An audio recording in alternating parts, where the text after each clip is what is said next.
Alors, j'ai continué un peu mon programme, on va le voir en détail tout à l'heure. J'ai cherché comment faire un petit interface graphique. Je savais que ça existait, mais je connaissais pas le nom, donc j'ai cherché, et puis j'ai trouvé, ça s'appelle Ncurses, Ncurses. Alors voilà ce que ça donne. Rapidement, je n'ai pas fait encore l'insertion. Afficher tout, c'est ce qu'on a vu l'autre jour dans la précédente vidéo. J'ai rien rajouté pour l'instant. Afficher un individu, on va taper un nom qui est dedans. Donc on a nom, prénom, date de naissance. Rocher Charles 1966. On va chercher un qui n'existe pas. Pas de résultat. Choix 3 pour l'instant, ça c'est choix 4, ce sera pour les insertions. Et fin. On sort. Alors j'étais obligé de réécrire la partie assembleur parce qu'on sait il n'y a qu'un retour, c'est le registre 2. Donc comme ce sont des procédures externes dans un autre module, bien sûr il faut les définir externes et définir les prototypes. Donc j'ai une subroutine connexion qui me renvoie un pointeur vers une structure que j'ai mis dans la pile. On verra plus loin parce que si on le met là, ça finit par planter au niveau de libmaria.so, les trucs bibliothèque partagée de libmaria, je sais pas pourquoi, il y a des variables qu'on peut pas mettre là, il faut les mettre là, sinon ça fait trop d'écart en fait. Comme c'est un programme C qui appelle un programme en assembleur qui lui appelle les routines libmariadb, donc enseignement MySQL, l'écart en mémoire est trop important, des fois il n'arrive pas à le faire le grand écart, ou libmariadb déraille ou carrément génère une interruption logicielle liée à la segmentation de la mémoire. Bon. Donc comme on a bon, traitement requête, il nous renvoie un résultat bon ou mauvais. Il reçoit en entrée toujours le pointeur MySQL. Il reçoit une requête et il renvoie un résultat. Et notre programme routine de déconnexion reçoit juste le pointeur vers la ressource MySQL et ne renvoie rien. Donc on les a ici en assembleur. Partie connexion, je n'ai pas changé grand chose, je pense. Si tout va bien, si l'initialisation se passe bien, on saute là, sinon on renvoie un pointeur nul qu'on va détecter ici. On sort si le pointeur est nul. Ok. Voilà, init ok, option ok. J'ai rajouté un test sur les options, mais normalement il n'y a pas de retour d'erreur sur une option, sauf si on avait mis une connerie dedans. Bref, les options sont là, pardon. Ça c'est erreur option. Et là, on va à la connexion. Une fois que tout s'est bien passé, j'envoie le pointeur de la ressource MySQL et on retourne. Le traitement requête, alors il a en entrée R2 que je vais sauver tout de suite à R10 parce que R2 il sert beaucoup pour autre chose. R4, je vais le sauver en R6 parce que R4 aussi il risque de me servir plus loin, peut-être pas d'ailleurs. On va voir. Bon, j'ai pris mes précautions. Et je lance la requête. Si le résultat est nul, la requête est bien formée. Alors c'est quoi une erreur sur une requête? Erreur requête, ça veut dire requête mal formée en fait. C'est pas qu'il n'y a pas de résultat, c'est que il y a une erreur dans la syntaxe. Erreur requête invalide, on pourrait mettre syntaxe invalide.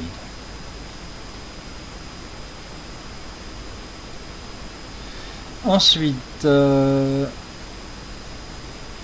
on cherche à récupérer les résultats. Alors là, bon, c'est pareil. Si le retour est nul, non, si le retour est non nul, c'est bon. Si le retour est nul, bon, ben, je sais pas pourquoi j'ai mis un 0. Puisque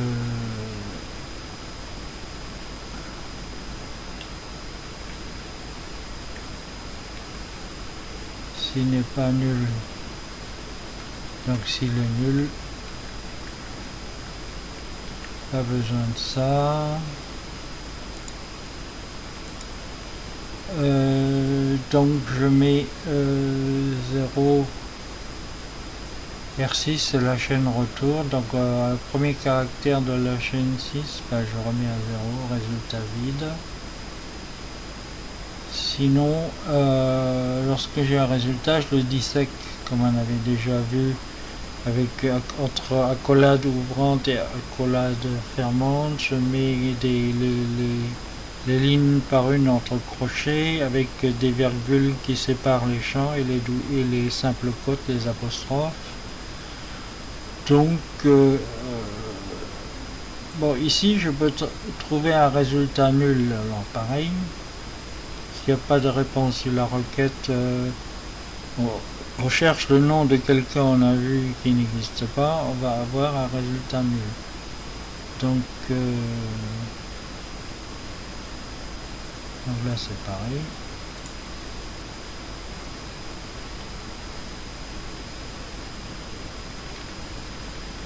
On va donner du code.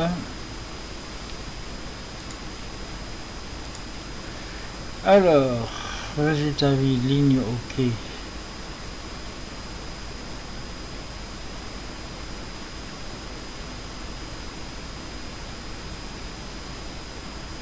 Donc là, j'ai trouvé, comme je vais utiliser MoveString pour recopier les champs de la chaîne sortante, je fais tout en MoveString en fait. Ce qui fait que mes accolades, mes crochets, virgules, apostrophes, etc., retour à la ligne, tout ça, je le mets en tant que chaîne.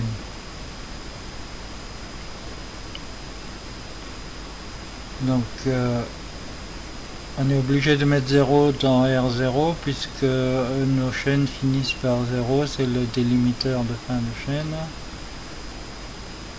Là je mets en source accolade gauche et je fais MVST, je ne boucle pas dessus. Donc en fait il fera le move que du premier caractère et il aura décalé le pointeur de R6, il aura fait R6 plus 1.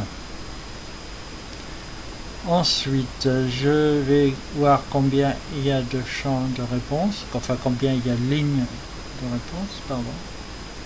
Non, ça c'est les fils, ce sont les champs, nombre de colonnes. Nombre de colonnes et R7, nombre de lignes. Donc on va faire une boucle nombre de lignes et là-dedans on va faire une autre boucle nombre de colonnes. On peut avoir un résultat vide. Alors ligne OK, je vais mettre le crochet gauche. Là c'est le crochet, c'est pas la colonne. Crochet gauche, MVST. Un caractère, je mets l'apostrophe,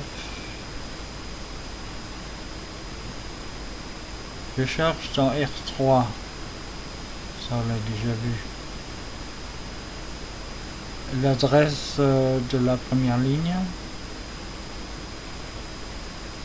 Et là je ferai un vrai move string, c'est-à-dire en boucle, en boucle, en boucle, en boucle, en boucle, en boucle, jusqu'à ce qu'on arrive sur le nul. Là il va rester pointé sur le nul. C'est ça qui est bien dans cette instruction. Il incrémente, il fait une post-incrémentation de la destination et de source et de la destination à chaque fois. Il met le nul, mais il n'incrémente plus, c'est-à-dire que si on va rajouter une chaîne tout de suite derrière, on ne sera pas embêté, on va continuer avec le premier caractère de la chaîne suivante, comme ça on peut tout mettre à la queue leu. Super génial quand même comme instruction. Là par exemple je rajoute une apostrophe. Là c'est, on l'a déjà vu, le dernier champ je ne mets plus de virgule derrière. On arrive à dernier champ, donc c'est-à-dire si on boucle pas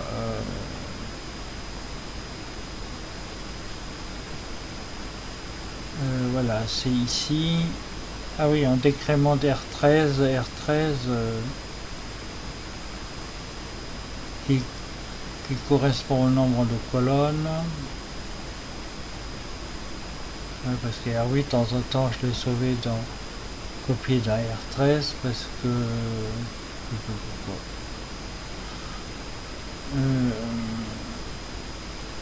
crochet droit, et une fois qu'on a fini, accolade droite, fin ligne, mais ça à la limite on pourrait l'enlever parce que moi je m'arrête à l'accolade fermante. Et lorsque tout va bien, le code retour c'est 1, ça veut dire que c'est bien, sinon s'il y en a 0 et une chaîne nulle, ça veut dire que ça va pas.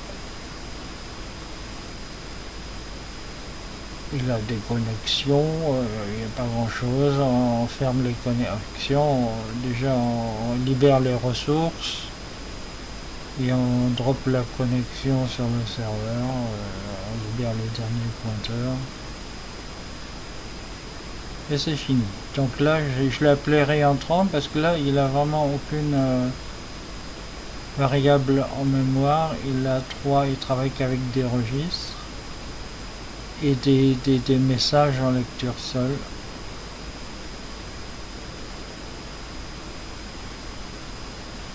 Trois sections texte et une read only data avec voilà. Ça il faut toujours le rajouter, j'ai pas trop compris, sinon on a une erreur.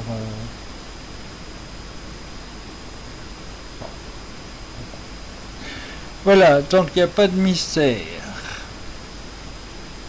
Alors pour faire ça, comme je connais pas ncursus, j'ai cherché des tutoriels, il y en a pas mal. Il y en a 2 en fait, enfin il y en a même plus que ça, il y en a 2 que j'ai choisi, puis finalement celui-là je l'utilise pas beaucoup. Ça permet de voir les choses expliquées différemment.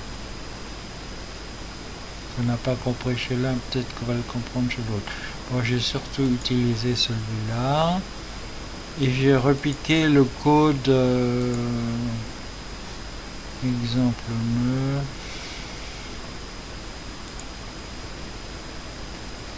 J'ai repiqué ce code là. Voilà. En l'arrangeant à ma manière. Alors, qu'est-ce que ça donne?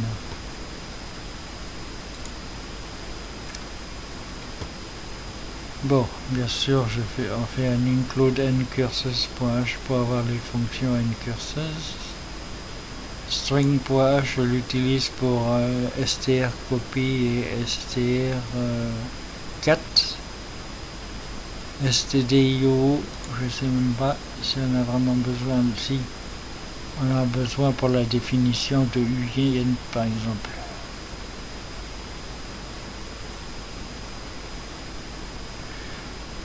Donc cette partie là grosso modo ça a été livré. Moi j'ai rajouté effacer écran et afficher résultat, on verra plus loin. Ça, ce sont mes 3 programmes externes faits en assembleur. Bon, j'ai prévu 200 caractères pour une requête et autant pour le résultat, ça devrait être suffisant. Je commence par une connexion MySQL. Si ça va pas, ressort. Il n'y a rien à faire, de toute façon ça servira à rien, ça planterait pas. Ça, tout ça, c'est bon, initialisation, effacement, pas d'écho pour la frappe, récupérer caractère par caractère, menu Win, donc une fenêtre, c'est la petite partie, ça c'est une fenêtre. Et les fonctions vont avoir un préfixe. S'ils n'ont pas de préfixe, c'est pour tout ce qui est dehors, et s'il y a un préfixe, c'est pour ce qu'il y a dedans. Donc voilà, utilise les flèches. Moi, ce que j'ai rajouté déjà ici, c'est d'invisibiliser le curseur. Bon, il faut toujours faire un refresh. Parce qu'une curseuse, on peut imprimer tout ce qu'on veut sur l'écran. Si on ne rafraîchit pas, on ne copie pas de la mémoire cache vers l'écran. C'est le déboire que j'ai eu plus loin. Donc là, on va faire les choix avec les flèches. Une fois qu'on a tapé la touche entrée, on a fait un choix. Et puis, donc, ce que je fais d'abord, c'est d'effacer l'écran juste en dessous. Puisque si on a fait ce choix-là, on va le compiler après. Voilà, je le recompile. On verra après comment je compile les ensembles. J'ai modifié aussi MySQL, réentrant, assembleur.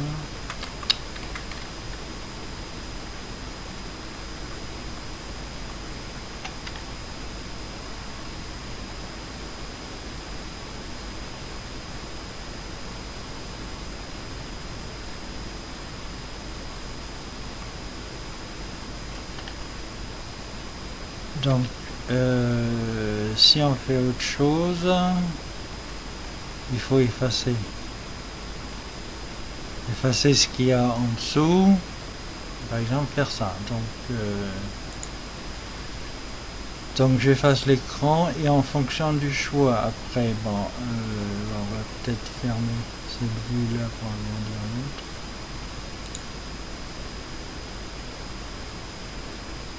Je lance une requête et si le résultat est positif, j'affiche le résultat.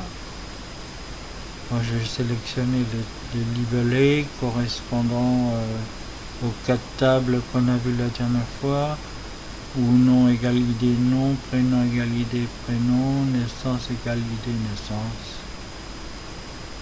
Sinon, j'affiche pas de résultat. Alors, c'est là que j'avais oublié le refresh, on l'oublie souvent. Et ça marchait pas, je comprenais pas, je comprenais rien. Je fais else imprintable jusque là, on verra rien parce que s'il n'y a pas le refresh, ça s'affiche pas, on comprend pas. Donc en 2, je vais avoir besoin du curseur, je le rends visible, j'imprime nom. J'efface la fin de la ligne 17, écho, c'est-à-dire qu'on va avoir l'écho de ce qu'on frappe et on va acquérir une chaîne de caractères. Je défais aussitôt, je fais no écho et je remets le curseur invisible pour la suite quand on retournera dans le menu. Alors je prends la même requête, mais je rajoute end, lib non, like, quote, il faut qu'il y ait quote quand même, donc après je rajoute la chaîne de caractères du nom qu'on cherche. Je coordonnate encore, je rajoute une apostrophe, comme ça notre requête est complète. Si traitement requête affiché résultat, else pas de résultat. Alors je me demande ouais, bon. Case 5 c'est fin et default c'était resté de son programme exemple. Après j'ai rajouté we do while. Alors j'ai commencé à faire une boucle repeat until, le compilateur n'en a pas voulu. C'est après que j'ai compris que c'était du Pascal et que c'est effectivement, il ne connaît pas repeat until, il faut faire un do while avec la condition inverse. Bon bah ok, d'accord. Donc là on fait un repeat until fin est vrai, ce qui nous donne en C, enfin repeat until fin, ça donne un do while not fin. Ok. Là on libère toute la structure ncurses, on déconnecte MySQL, on retourne à 0, un retour qu'on ne testera pas. Alors comme on efface plusieurs fois l'écran, bah, j'ai fait un sous-programme effacement écran. On se met en 0 de chaque ligne et on efface la fin de ligne. Et je m'arrête à 30, on pourrait descendre plus bas. Bon, il y a besoin d'ajustement. S'il y a 20, après, bon, si on fait une sélection et il y a 100 personnes à la base, ça se complique, il faut faire des paginations. Bref. Afficher résultat, ben, si le premier caractère n'est pas une accolade ouvrante, alors il y a une erreur de format du résultat. C'est que la chaîne est amorphlée ou elle est nulle. Dans ce cas, on n'aurait même pas dû arriver là. Sinon, ben, je vais voir chaque caractère. J'ai essayé de le faire avec des if then else ou d'autres boucles, c'est pas évident. Je travaille caractère après caractère, je regarde. Si c'est un crochet ouvrant, on sait qu'on va arriver en début de ligne, donc on fait un saut de ligne. Si on est on arrive à la fin, bon bah j'ai rajouté un code visuel, on pourrait mettre un symbole pour dire que la ligne est finie, on efface le reste.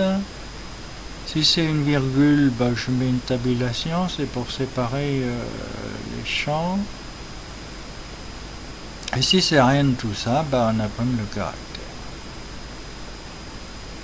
Et on va boucler comme ça un do while. Tant que résultat, toujours mon repeat until résultat égale accolade fermante, ça donne un do while résultat différent d'accolade fermante. Et print menu, ça c'est ce qu'il a affiché, j'ai pas touché. C'est la petite boîte centrale que j'ai pas trop décortiqué. Ah oui, alors là j'ai choix 4, ça c'est l'origine, fin.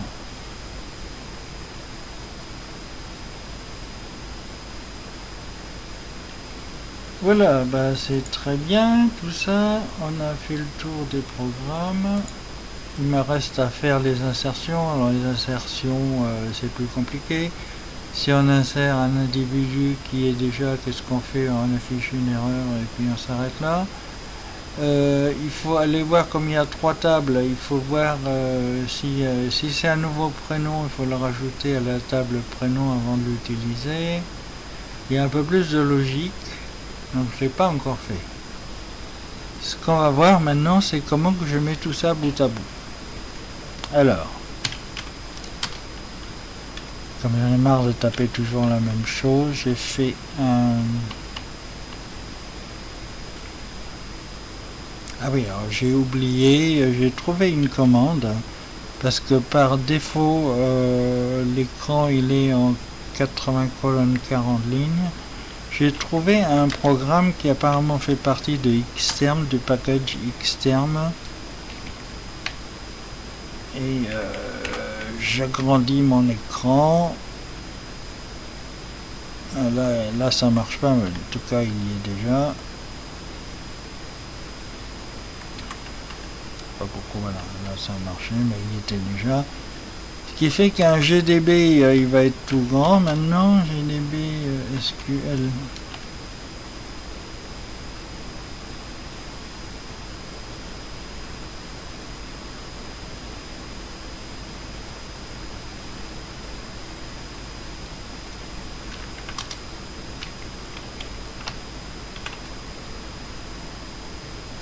Et je peux même avoir le source. Là, je suis dans le source.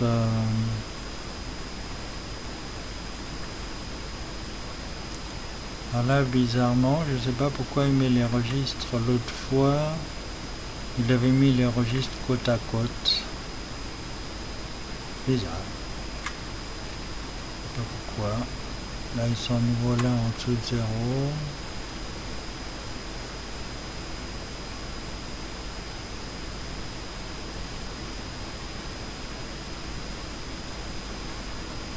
Bon, pas grave.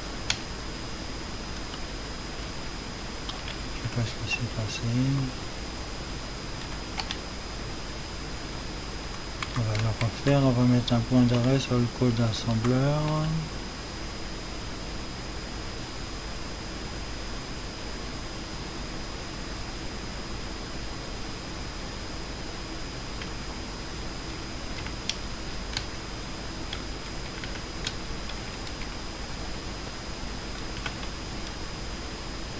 Donc du C, on va passer à l'assembleur, si ça veut bien.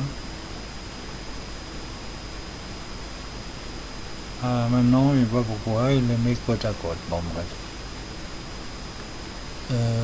Voilà, donc je suis dans mon...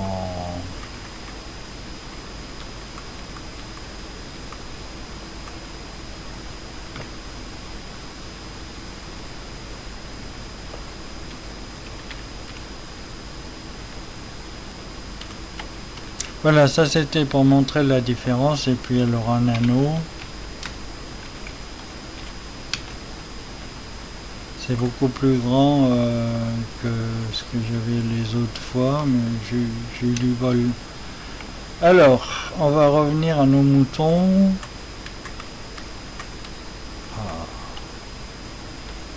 Donc, qu'est-ce que je fais?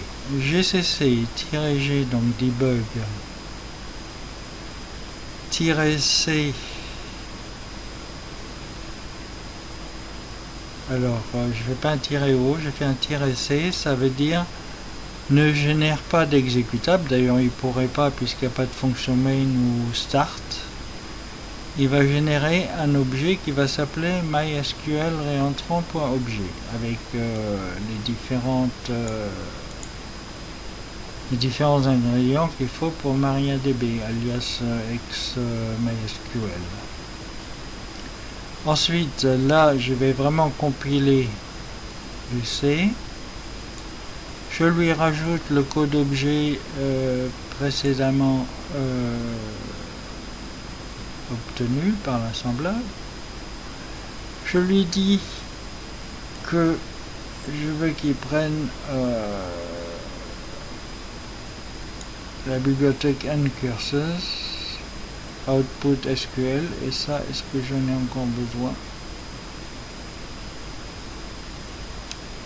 Oui, parce qu'il y a des définitions dans l'objet qui font appel à toute la libMariaDB.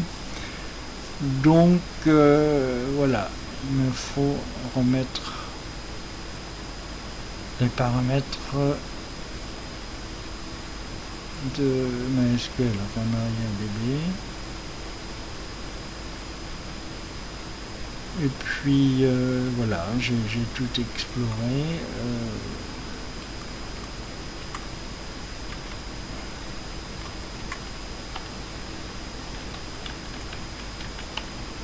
Voilà, pas de résultat.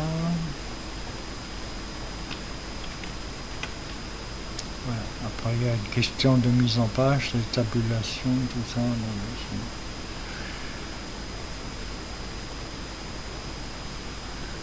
Voilà.